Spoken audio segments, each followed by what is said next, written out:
Hello and welcome back to another video, something a little bit different, but I swear it does relate to 14. We'll get to that in a second.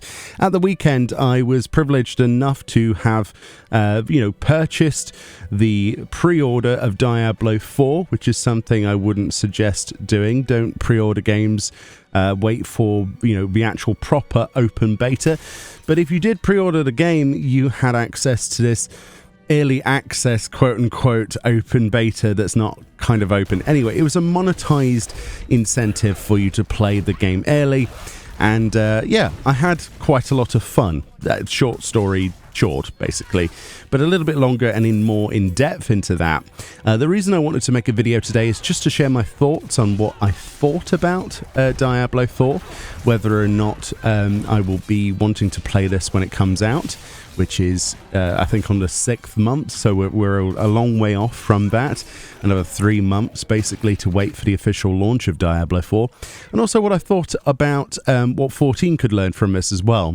So when I sat down with Diablo 4, being a massive fan of things like Diablo 2 and Diablo 3, I do like ARPGs. I think they're quite fascinating when done properly. Does Diablo 4 break the mold? No, not at all.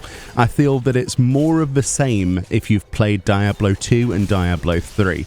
I think it's kind of, if they had a legitimate or illegitimate child together, this would be the product of it.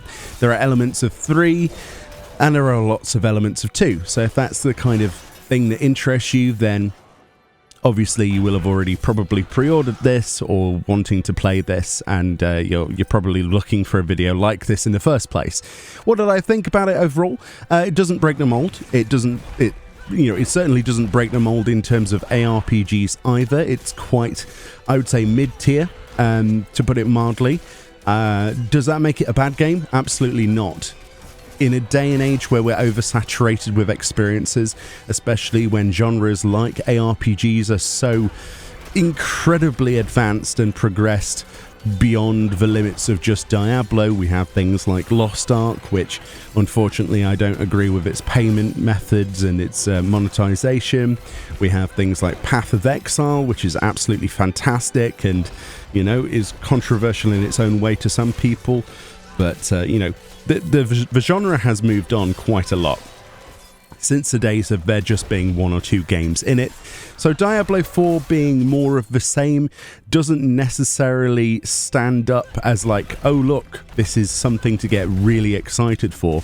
More of a, I'm happy and I am excited to play the final version because I like more of the same. Even if it was just Diablo 3.52, you know what I mean? Like a sequel or something, it wouldn't bother me in the slightest. The storyline, I mostly skipped through the storyline cutscenes, to be perfectly honest, because I didn't want to spoil myself too much, but I did want to get to the level 25 cap in the beta, so I pretty much skipped through those. When the game finally comes out, I will be watching through the storyline, but from what little I did understand, it looks fairly cool.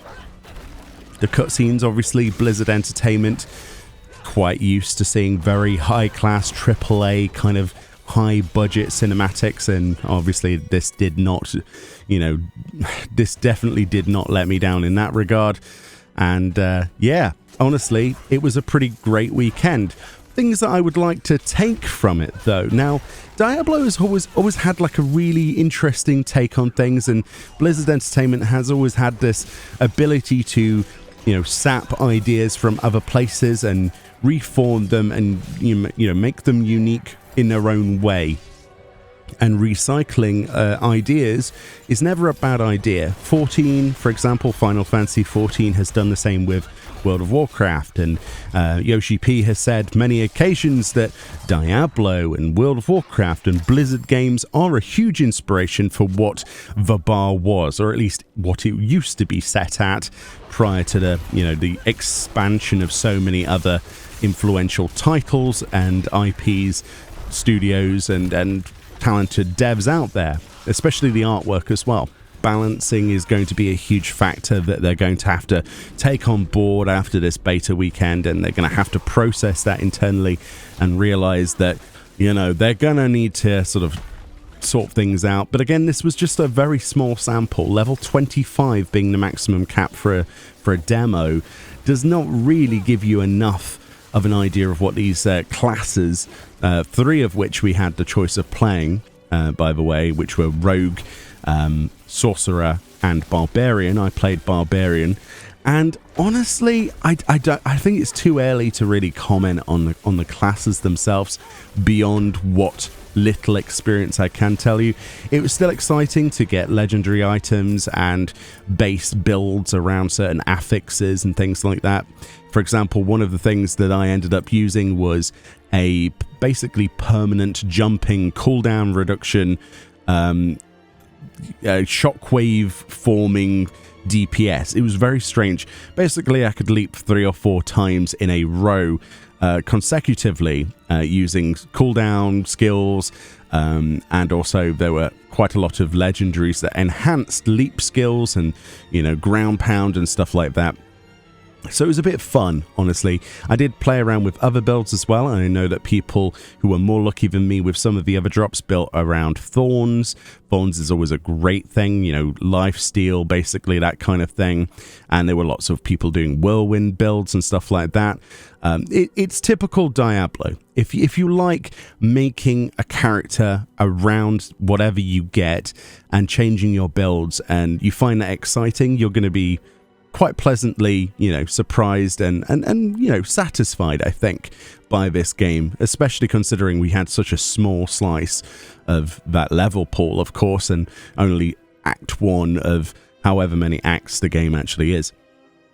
And, you know, the real end game of this is going to be seasonal content anyway, right? I mean, Diablo 3's main content was creating seasonal characters post of the actual finishing the final boss and things like that. I really enjoyed myself. I do think there are things that Final Fantasy XIV certainly could take from this game or World of Warcraft or other games that have done it, and one of my favorite things is the glamour system. So transmogrification would be the word that Blizzard players would use, because that's how it was in WoW and a few other games. So basically how transmog or glamour works in this game is when you salvage a piece of gear, doesn't matter what it is, at a blacksmith, instead of just vendoring the item, you can salvage it. You break it down into parts to then build more stuff. But every time you salvage an item, if it's an item you've never salvaged before, then that look that from that weapon or armor piece or whatever gets added to your permanent library. So when you go to your wardrobe in like an inn room in a town in the game, you can actually use the wardrobe to apply glamours to your gear based on the items that you have salvaged before. So sometimes it might be a case of you scouring the land, looting everything you possibly can, not just only for the benefits of those materials and to make gold, which, you know, you can purchase, and other currencies you could purchase items with, and including new armor and new appearances and things like that, but also for the benefit of you know, getting those skins unlocked. There is a lot of collectionism in Blizzard games that I personally love. This is one of the biggest ones. Other things include, you know, obviously their achievement system is really good. Titles, it's much more fleshed out even from the basic slice that I saw of Diablo 4. So there's lots of things that I think you could easily take from this experience, and hopefully Square Enix, you know, I know it's a different genre, but they always use these inspirations of popular games. This is a very highly anticipated game, and I can imagine them absorbing a lot of information. If there's one thing that they need to take from this, it would definitely be the glamour system. I would love to see more of that, especially in the games I play. But yeah, Blizzard has always been quite, I'd say, famous for having the ability to absorb other people's ideas and sometimes make them better, sometimes worse, but implement them with no real regard of shame or anything like that, because it's the idea of recycling and creating new innovations rather than inventions, and that's what sets the games apart, I think. So yeah, I was really excited to play the beta weekend. Does it stand out that much? Not that much, honestly, but it is incredibly overdue for a game like this. The other thing that really compares, though, to something like Final Fantasy XIV and other MMO-style content is it's always online. So that could be a good thing or a bad thing, depending on how you look at it. Personally, I'm on the standpoint of I don't really see how they couldn't do it anymore. Obviously, always online services, MMO kind of things. The main reason they do this is to, bring in people, make them feel like they need to log into a game. So obviously, you've got world bosses and things like that. It also brings up one of my greatest fears, though, because of the other thing with Blizzard games, especially WoW, is the reliance on getting people to log in regularly each week to do world bosses and things at set times. And even on the beta, there were set times where a world boss would spawn. So this kind of gave me the glimpse of, do I really need to log in every single day on Diablo 4 to make the most of my character? And possibly the answer is yes, which is something I preferred not to do in the previous games in the series and other ARPGs where they're a single player game. You know, you log in after you've finished work.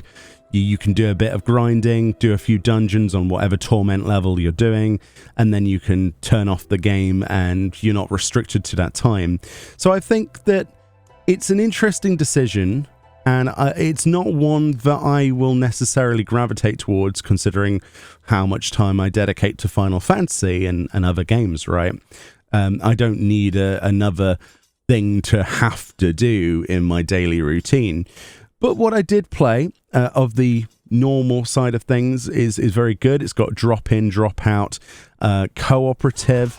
There are PvP zones in the game, which we didn't have access to. I don't believe. I didn't find them anyway. PvP zones and PvP content. So that's interesting. I'm sure that will be...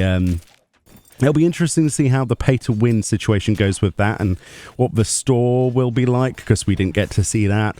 We didn't get to see any of the Battle Pass stuff, because of course they're doing a Battle Pass. Of course they are. Every game has a Battle Pass, so there's a lot to be seen and a lot to go, do we trust this? But from what I played, I did enjoy the ARPG side of it, and I am anticipating a favourable, reaction when the game comes out from myself, and certainly from my girlfriend. The controller support is fantastic, by the way. You can plug in a controller into the PC version, and it will automatically adjust everything. You can even rebind everything. This applies to consoles as well, because it's designed with both in mind. They've definitely gone out of their way to give it the whole, we want players to play how they want to play. So yeah, it's really good. So if you're put off by the idea of maybe it won't be good on consoles in comparison, there is cross-play across platforms. There is controller support on the PC, and I don't know if there's keyboard and mouse support, but I believe there is on the actual PlayStation. There's also the ability to do couch co-op, so you can play on the same screen. And you could play with your friend or whatever, or significant other. I really haven't had the time to try that out. I don't know if that was available in the beta weekend. I don't think it was. But yeah, they did a little in-depth dev playthrough thing, which was a little bit cringy, honestly, but it was interesting to see. So they've really approached this with modernization, right? A Diablo for the modern generation. Whether or not that will be all positives or not is another question entirely. But yeah, I would say I enjoyed the weekend. There is a completely open beta weekend coming up this new weekend. I think it starts Friday. Does it start Friday? No.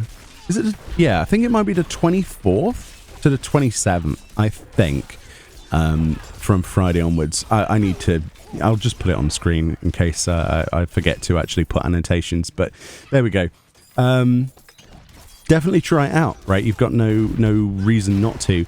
And in that next beta weekend, you'll also have access to trying out Necromancer, as well as Druid, that's right. Necromancer and Druid will be available for play, because obviously this previous beta weekend we only had Rogue, Barbarian, and Sorcerer, so you'll have, 5 options to play around with.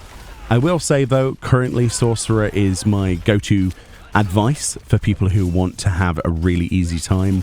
It is very powerful, at least in the beta. I can imagine it might change and get nerfed quite considerably in comparison. But, if you want to have a good time and blow things up, Sorcerer is definitely where it's at. Hopefully, Druid and Necromancer are just as fun as they were in previous iterations of the Diablo series, because, I would love to see Necromancer. Anyway, that's my thoughts and opinions. Very brief, very basic. It was okay. I'm a little bit apprehensive about what they could do with the live service side of things, but then again, we live in a day and an age where gone are the days of a single player that you can play offline from a AAA title. They do like to have these online live services with their battle passes and cash shops and things. So, buyer beware. That is very much the case this side as well, but hopefully it's not as predatory, I would say, as Lost Ark or games like that. Hopefully. Fingers crossed. Much love, enjoy the rest of your day, and I'll see you all next time for another weird video or more 14 content. Bye!